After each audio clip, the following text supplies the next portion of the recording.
Everyone, welcome back to GK today. मेरा नाम है नुज़हत सना और इस वीडियो में हम कवर करेंगे current affairs. But before that, if you are looking for the English version of this particular video, you can refer to our new channel GK today 2.0।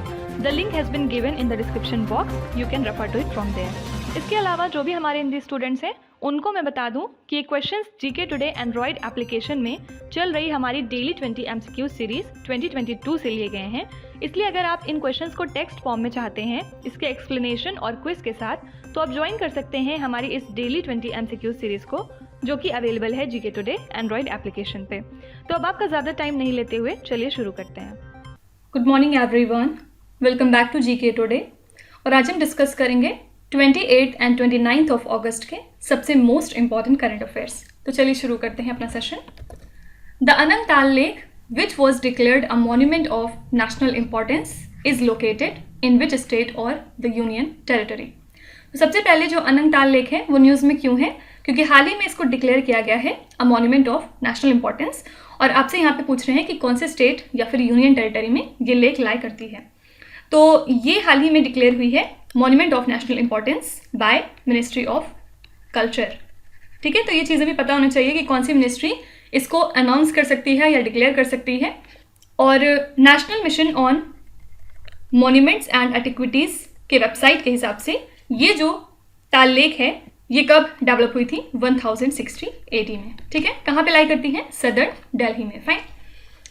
Next है, where is the international conference on Indian minerals and metals industry held.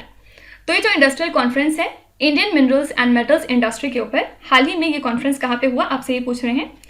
तो India की mining major NMDC full form क्या है? National mineral development corporation. इन्होंने FICCI के साथ मिलके इस कॉन्फ्रेंस को ऑर्गेनाइज किया Indian minerals and metals industry के ऊपर। और थीम क्या थी इस साल के लिए? Transition towards 2030 and vision 2047। ठीक है, और इस कॉन्फ्रेंस को कहाँ पे ऑर्गेनाइज किया इन्होंने? नई दिल्ली में। तो ये पार्ट था आज़ादी का अमृत महोत्सव के सेलिब्रेशंस का, और इस कॉन्फ्रेंस को ऑर्गेनाइज किया गया है in collaboration with ministry of steel and ministry of mines. Okay, M क्या था? ताकि एक रोड मैप क्रिएट किया जा सके मिनरल्स और मेटल इंडस्ट्री के ऊपर कि किस तरह से हम अपना विजन 2047 को अचीव कर सकते हैं। फाइन। तो दो बातें इंपॉर्टेंट है। सबसे पहले कॉन्फ्रेंस कहाँ पे हुई थी? नई दिल्ली में। और थीम क्या था? Transition towards 2030 and vision 2047। The reserve bank of India withdrew the restrictions on which credit card service after compliance with the data storage norm। Actually 2021 में क्या हुआ था? रिजर्व बैंक ऑफ इंडिया ने रिस्ट्रिक्ट कर दिया था US based credit card service American express banking Corp को कि वो अपने नए कस्टमर्स को ऑनबोर्ड नहीं कर सकते हैं अपने कार्ड नेटवर्क पे, क्योंकि इन्होंने नॉन कंप्लाई किया था RBI के रूल्स को on storage of payment system data. ठीक है, लेकिन अब क्या हो गया? रिजर्व बैंक ऑफ इंडिया ने अपने ये रिस्ट्रिक्शंस हटा लिए हैं इस अमेरिकन एक्सप्रेस बैंकिंग कॉर्प से, और अब इस कंपनी को अलाउ कर दिया है कि आप नए कस्टमर्स को ऑनबोर्ड करवा सकते हैं, लेकिन कुछ सेटिस्फैक्ट्री कंप्लायंस को देखते हुए, उनको पूरा करते हुए। ठीक है, जो कि रिलेटेड होते हैं डेटा स्टोरेज नॉर्म्स के साथ। फाइन। तो ये कंपनी है अमेरिकन एक्सप्रेस, ध्यान में रखिएगा। नेक्स्ट है, which country mark the Ukraine's independence day with $3 billion in security assistance.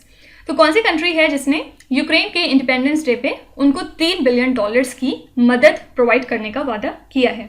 ये हैं US के प्रेसिडेंट जो बिडेन, और ये यूक्रेन का सबसे बड़ा मदद का पैकेज प्रोवाइड हुआ है जब से रशिया का इन्वेजन स्टार्ट हुआ 6 मंथ्स अगो। ठीक है, तो ऐसा माना जा रहा है कि रशिया जो है अभी प्लान कर रहा है कुछ और फ्रेश अटैक्स करने के यूक्रेन के ऊपर कमिंग डेज में, और इसी चीज़ को कॉम्बैट करने के लिए इस नए पैकेज को USA ने इंट्रोड्यूस किया है यूक्रेन के लिए। इसमें ये प्रोवाइड करेंगे 6 तरह के additional surface to air missile systems को। इसके अलावा इसमें कुछ काउंटर आर्टिलरी रेडार्स मौजूद होंगे, फिर इनको प्यूमा ड्रोन्स भी दिए जाएंगे अपनी सेफ्टी के लिए, और इसके साथ ही इनको काउंटर ड्रोन सिस्टम भी दिया जाएगा जिसका नाम क्या होता है? वैम्पायर।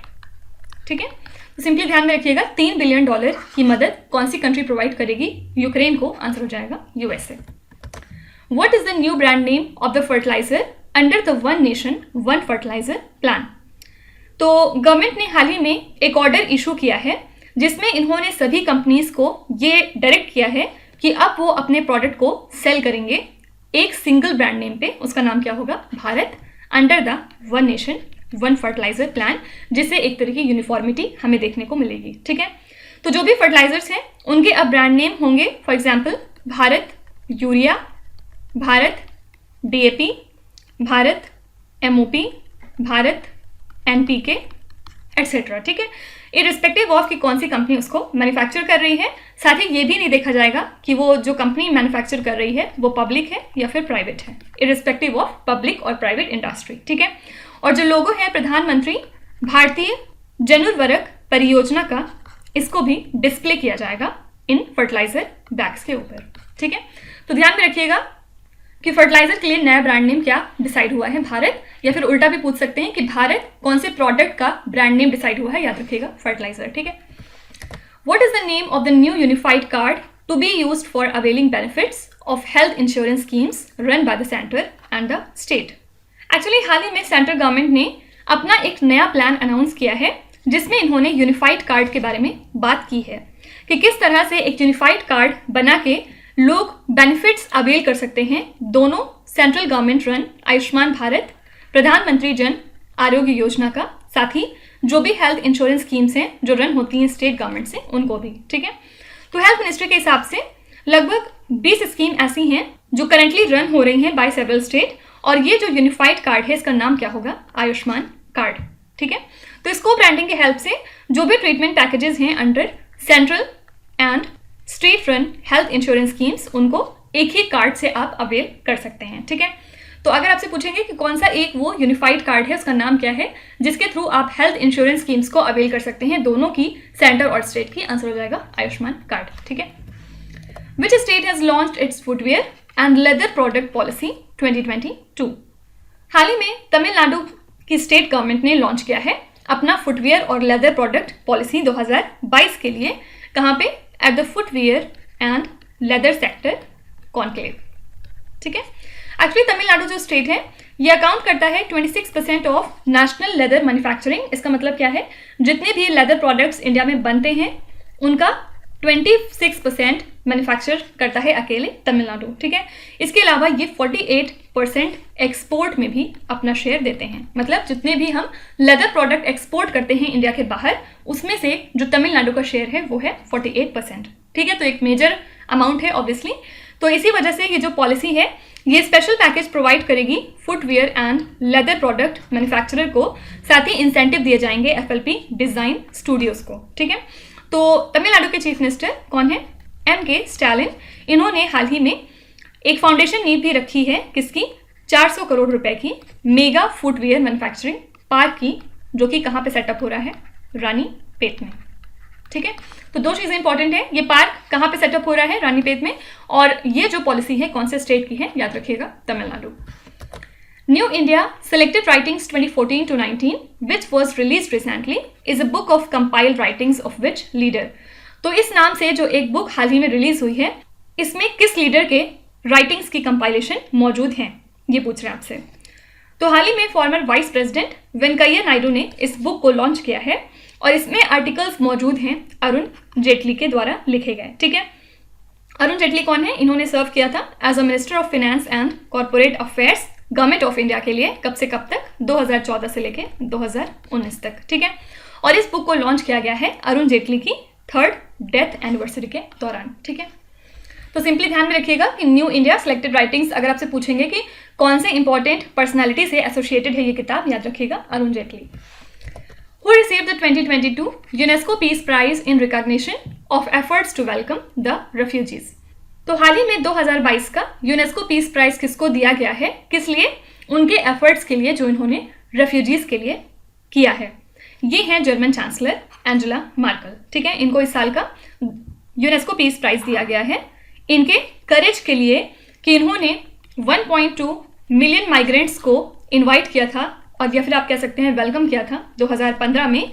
और ये जो माइग्रेंट्स थे पर्टिकुलरली कौन सी कंट्रीज से थे, सीरिया, इराक, अफगानिस्तान और एरिट्रिया। ठीक है, तो सिंपली ध्यान में रखिएगा कि यूनेस्को पीस प्राइज 2022 का दिया गया है एंजेला मार्कल को। Which country launch the world's first fleet of hydrogen powered passenger train? तो कौन सी कंट्री ऐसी है जिसने हाल ही में दुनिया की सबसे पहली fleet hydrogen powered passenger train की लॉन्च की है? ये है जर्मनी, ठीक है। और इसी के साथ इन्होंने 15 डीजल ट्रेन को रिप्लेस कर दिया है जो कि पहले रन होती थी ऑन नॉन इलेक्ट्रीफाइड ट्रैक, ठीक है। तो ये जो 14 ट्रेनें हैं ये हाइड्रोजन फ्यूल सेल्स का यूज करके जनरेट करेंगे इलेक्ट्रिसिटी को। इनके $92 मिलियन प्रोजेक्ट के अंदर इसको रिलीज किया गया है। और ये जो ट्रेन्स हैं मैन्युफैक्चर कर रही है फ्रांस की कंपनी एक जिसका नाम है एल्स्टम, और इसको ऑपरेट कौन करेगा? रीजनल रेल कंपनी, ठीक है। तो याद रखिएगा ये कौन सी कंट्री है? Germany. India's first 3D printed post office is set to come up in which city? तो इंडिया का पहला 3D प्रिंटेड पोस्ट ऑफिस कौन सी सिटी में डेवलप हो जाएगा? आंसर है बेंगलुरु सिटी, ठीक है।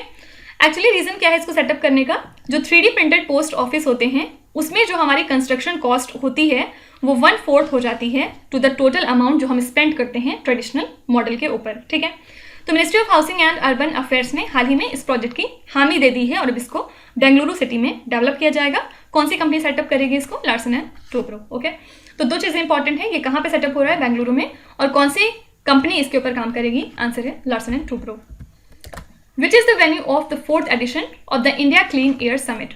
तो 4th एडिशन जो है इंडिया क्लीन एयर समिट का, इसके लिए वेन्यू क्या है? याद रखिएगा बेंगलुरु सिटी, ओके। और इस समिट को ऑर्गेनाइज किसने किया? Think tank centre for air pollution studies and centre for study of science technology and policy ने, ठीक है। तो different parts of the world से कुछ एक्सपर्ट्स यहाँ पे आके डिस्कस करेंगे एक इंटीग्रेटेड अप्रोच के ऊपर कि किस तरह से आप एयर पोल्यूशन और क्लाइमेट चैलेंजेस की प्रॉब्लम को हैंडल कर सकते हैं, ठीक है। तो ध्यान में रखिएगा ये जो है इंडिया क्लीन एयर समिट का 4था एडिशन है। कहाँ पे हो रहा है? बेंगलुरु सिटी में, ओके। तो ये थे आज के सबसे मोस्ट इंपॉर्टेंट करंट अफेयर्स और न्यूज़। और अब हम देखेंगे हमारे रिवीजन सेक्शन को। तो आज कौन सी 3 कैटेगरीज हम देखेंगे? सबसे पहले हम रिवाइज करेंगे अपना कुछ रैंक्स एंड इंडिसेस, उसके बाद हम देखेंगे कुछ होस्ट एंड कॉन्फ्रेंस, और लास्ट में कुछ ऐसी सिटीज के बारे में पढ़ेंगे जो हाल फिलहाल न्यूज़ में थी, ठीक है। तो सबसे पहले हम शुरुआत करते हैं हमारे रैंक्स एंड इंडिसेस वाले सेशन के साथ। What is the consumer price index based inflation recorded in the month of July 2022? तो यहाँ पे पूछ रहे हैं जुलाई 2022 में सीपीआई बेस्ड इन्फ्लेशन कितना था?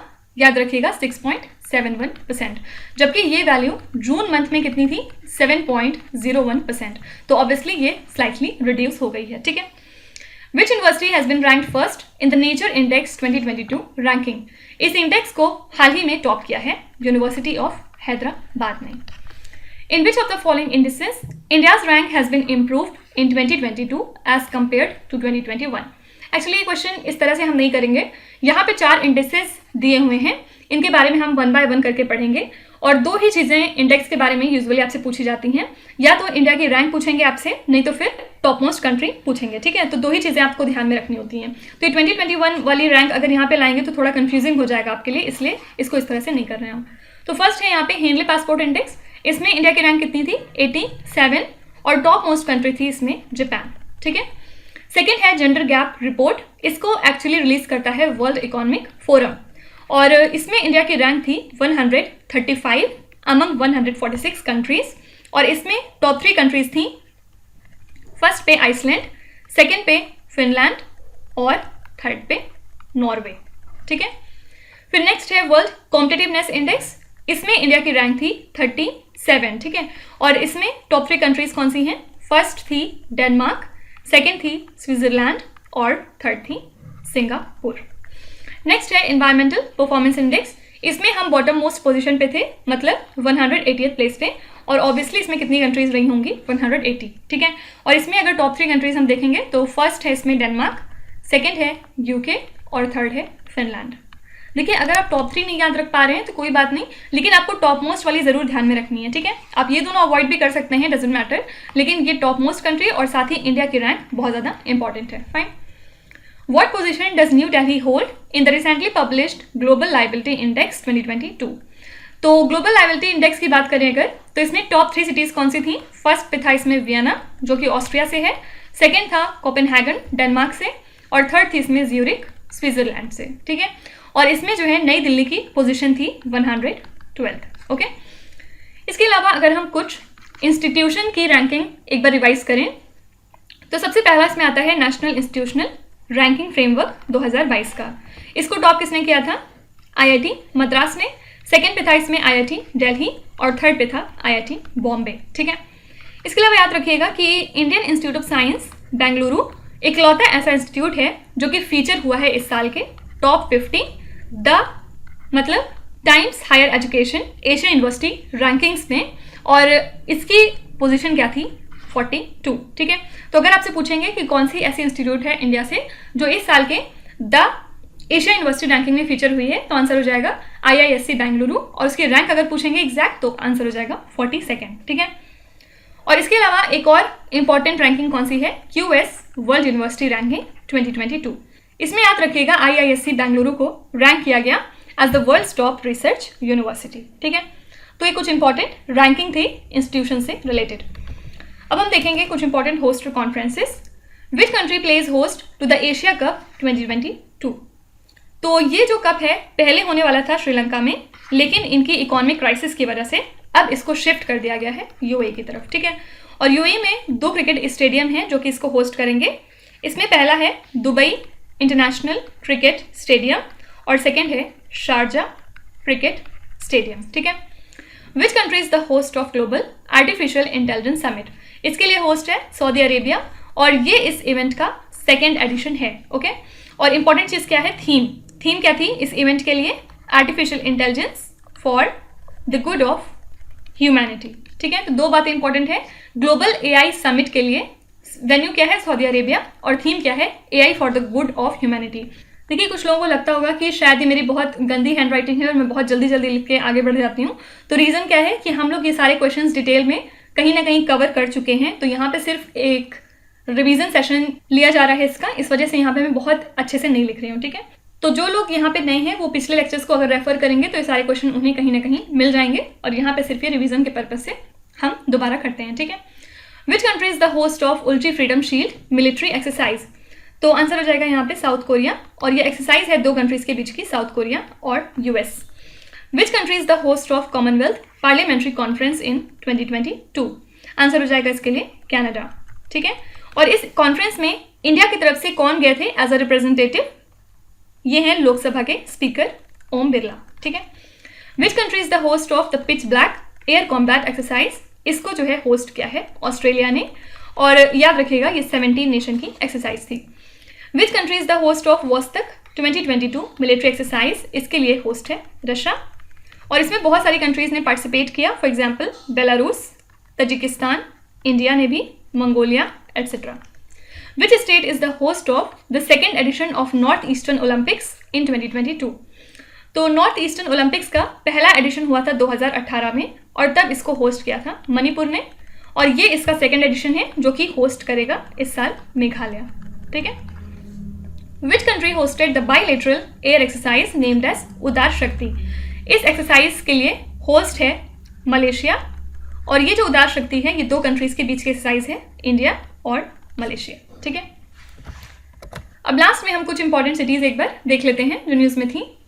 India's first shared radio access network solution is set to be launched in which city? तो इंडिया का पहला shared radio access network solution launch किया जाएगा in Mumbai at Mumbai central railway station. ठीक है, याद रखिएगा रेल टेल जो कि एक mini ratna central public sector undertaking है मिनिस्ट्री ऑफ रेलवेज की, इन्होंने कोलैबोरेट किया है क्लाउड एक्सटेल के साथ, जो कि एक नेटवर्क है एज अ सर्विस प्रोवाइडर, ताकि इसको लॉन्च किया जा सके। ठीक है, ध्यान में रखिएगा कहाँ पे लॉन्च कर रहे हैं? मुंबई में। Which city is the host of national conference of labour ministers in 2022? इस इवेंट के लिए होस्ट है तिरुपति। ठीक है, और इस इवेंट को प्राइम मिनिस्टर नरेंद्र मोदी ने एड्रेस किया। इसके अलावा इसमें 4 थीमेटिक सेशंस हुए ऑन इंटीग्रेटिंग ई श्रम पोर्टल, ताकि जो सोशल सिक्योरिटी स्कीम्स हैं उनको ऑनबोर्ड किया जा सके। ये 4 थीम कौन कौन से हैं? फर्स्ट है इसमें स्वास्थ्य से समृद्धि, उसके बाद सेकंड है framing of rules under 4 labour codes, उसके बाद थर्ड है इसमें इसका इम्प्लीमेंटेशन, और फिर फोर्थ था विजन श्रमेव जयते @2047। ठीक है, तो थीम यहाँ पे सिर्फ समझाने के लिए बताया है, और इसको आप इग्नोर भी कर सकते हैं। सिंपली ध्यान में रखिएगा कि इस कॉन्फ्रेंस के लिए होस्ट क्या है? Tirupati. India's first indigenously developed hydrogen fuel cell bus has been inaugurated in which city? ये हाल ही में इनॉग्रेट हुई है पुणे सिटी में और इसको डेवलप किया है KPIT CSIR ने, ठीक है। और इसको अनवील किसने किया? जितेंद्र सिंह ने, जो कि हमारे मिनिस्टर ऑफ स्टेट हैं साइंस एंड टेक्नोलॉजी के, ठीक है। तो इस सेल बस में होता क्या है, ये यूज़ करता है हाइड्रोजन और एयर को और प्रोड्यूस क्या करता है, हीट और वाटर, ठीक है। तो ये फिलहाल सबसे ज़्यादा इन्वायरमेंट फ्रेंडली मेथड है, ठीक है।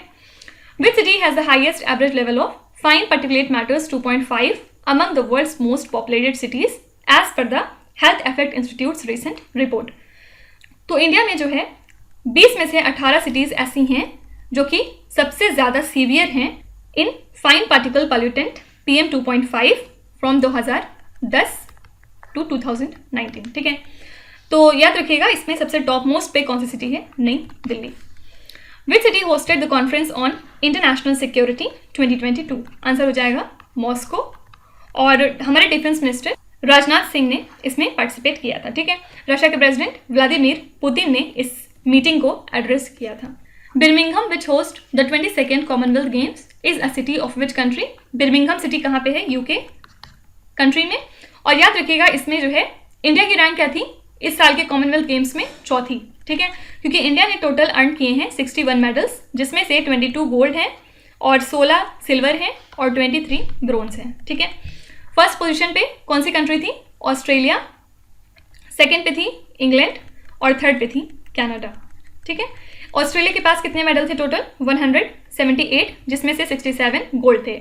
इंग्लैंड की बात करें तो इंग्लैंड के पास टोटल थे 176 मेडल, इसमें से 57 गोल्ड थे। कनाडा की बात करेंगे तो कनाडा के पास टोटल थे 92 मेडल, इसमें से 26 गोल्ड थे, ठीक है। तो सिंपली 4 कंट्रीज अगर आपसे पूछेंगे टॉप 4 कंट्रीज कॉमनवेल्थ गेम्स की मेडल टैली में कौन सी रही? फर्स्ट थी ऑस्ट्रेलिया, सेकंड थी इंग्लैंड, थर्ड था कनाडा और फोर्थ थी India. The international association of ports and harbours is based eight which city? तो आंसर हो जाएगा यहाँ पे टोक्यो। और ये किस वजह से न्यूज़ में थी? क्योंकि हाल ही में इन्होंने अपॉइंट किया है एनारासु कारुनेसन को as its official representative India के लिए, और ये इंडिया के पोर्ट एडवाइजर हैं और इनके पास 33 ईयर्स का लीडरशिप एक्सपीरियंस भी है पोर्ट सेक्टर में, ठीक है। इसी वजह से ये जो एसोसिएशन है ये न्यूज़ में था। फाइन, तो अब आ जाते हैं आपके क्विज पे। ये 5 क्वेश्चन हैं जिनको आपको ध्यान से पढ़ना है और इसका जवाब आपको कॉमेंट्स में लिखना है। तो यहाँ पे वीडियो को पॉज करिए, एक एक करके ध्यान से क्वेश्चन को पढ़िए। जो भी आपको आते हैं वेल एंड गुड, जो नहीं आते हैं कोई भी बात नहीं। विथ टाइम डेफिनेटली आपका स्कोर इंप्रूव करेगा, बस आपको कंसिस्टेंट और परसिस्टेंट रहने की ज़रूरत है। So that's it for today. I hope you have like the session. आज का सेशन आपको कैसा लगा ज़रूर बताइएगा कमेंट्स में। साथ ही साथ आपका कोई भी रिव्यू है, फीडबैक है या फिर सजेशन है तो वो भी आप हमें बता सकते हैं। हमें जानकर खुशी होगी और हम पूरी कोशिश करेंगे उसको इम्प्लीमेंट करने की। तो कल फिर हम मिलेंगे सेम टाइम सेम जगह कल के करंट अफेयर्स के साथ। Till then stay tuned. Thank you so much for watching and please do not forget to subscribe to GK Today. With this, Minu Zatsana signing off.